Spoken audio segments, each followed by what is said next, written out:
नमस्ते दोस्तों, जय श्री राम। दोस्तों, आज मैं एक ऐसे विषय पर बात करूंगा जो एक सामान्य जीवन से, सामान्य व्यक्ति के जीवन से, सभी से जुड़ा होता है। तो दोस्तों, वो उसमें दो बेहतरीन मैं आपको कारण बताऊंगा कि किन कारणों के कारण आपको जो आपके व्यवहारिक जीवन में डेली हम जो क्रियाएं करते हैं, कहाँ हम पे दिक्कत होती है। तो वो होगा दोस्तों हमारी भूख से रिलेटेड, कि हमें भूख क्यों नहीं लगती है। दोस्तों, होता क्या है कि हम जब अपना भोजन करते हैं या हम जब नहाते हैं, सबसे पहले मैं इनके बारे में आपको क्लियर करके बताऊंगा कि हमारा जो नहाना होता है वो हमेशा हमें खाने से पहले नहाना चाहिए। होता क्या है कि सामान्य जीवन में कुछ लोग खाने के बाद नहाते हैं, तो वो एकदम गलत क्रिया है। और खाने के बाद हमेशा हमें पानी नहीं पीना चाहिए। उससे क्या होता है कि हमारी जो जठराग्नि जो अन्न को जो पचा रही है, हमारे भोजन को जो पचा रही है, वो एकदम मंद पड़ जाती है। और ऐसा मानो जैसे कि आपने आग में एकदम पानी डाल दिया और पानी डालने के बाद उससे क्या होगा कि धुआं निकलेगा। वही क्रिया हमारे शरीर में होती है। शरीर में जब हम भोजन करते हैं उसके बाद तुरंत हम या तो नहाए या फिर हमने पानी पी लिया, तो वही क्रिया हमारे सेम टू सेम शरीर में होती है।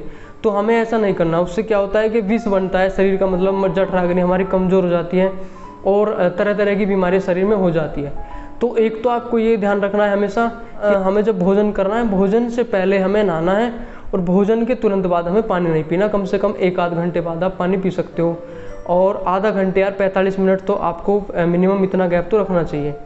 और एक जो दूसरी बात है वो है दोस्तों कि आप सुबह के टाइम नहाए। सुबह के टाइम में आप नहाओगे तो क्या है कि आपका जो है जो पिंगला जो आपकी नाड़ी है, मतलब आपका राइट नोज जो है वो आपका संचालमान होता है। उससे क्या है कि आप सुबह के टाइम नहाने के बाद जब आप भोजन करते हो या अपना फिर आप नाश्ता करते हो, तो उससे क्या है कि आपकी जो जठराग्नि है वो अच्छे से काम करेगी। और जो लोग होता क्या है कि जो जठराग्नि आपकी सुबह के टाइम अच्छा काम करती है, लेकिन कुछ लोग क्या करते हैं कि पहले भोजन कर लेते हैं उसके बाद नहाते हैं, तो वो एक गलत आदत है। यदि आप इन अपनी आदतों को सुधार लोगे तो आप कम से कम हजारों प्रकार की बीमारी से बचोगे और आपका वात, पित्त और कफ भी संतुलित होगा। होता क्या है कि जब आप भोजन करने से, भोजन के बाद आप नहाते हो तो उससे आपके वात, पित्त, कफ बिगड़ जाते हैं, आपको जॉइंट पेन हो जाता है, आपको अल्सर हो जाता है, या फिर आपकी मंदाग्नि हो जाती है, जिसे HCl की कमी शरीर में कहते हैं। HCl मतलब भूख, जो आपकी जठराग्नि होती है वो आपकी कम होनी स्टार्ट होती है।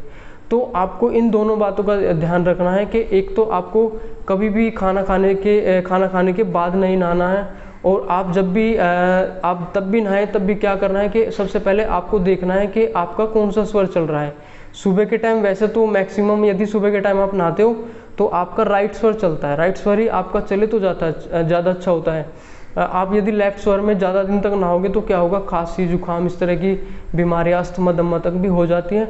तो आपको इन चीज़ों का ध्यान रखना है। कभी भी आप खाने के बाद ना नहाएं, और आप जब भी नहाएं तो आपको ध्यान रखना है कि आपका राइट नोज चला हुआ हो, मतलब आपका जो स्वर है वो राइट चला हुआ है। स्वर चलने का मैं आपको बता दूं कि कैसे पता चलेगा। आप श्वास लो, आप एक स्वर को बंद करके श्वास लो, आपने लिया, फिर दूसरे स्वर को बंद करके श्वास लो, तो जोन से आपके नासिका से ज़्यादा हवा आएगी, पारंपार हवा आएगी, समझना वही नासिका आपकी चली हुई है। जिससे आपकी कम हवा आएगी, कम प्राण आपका संचालमान होगा, समझना कि वो आपकी नासिका बंद है।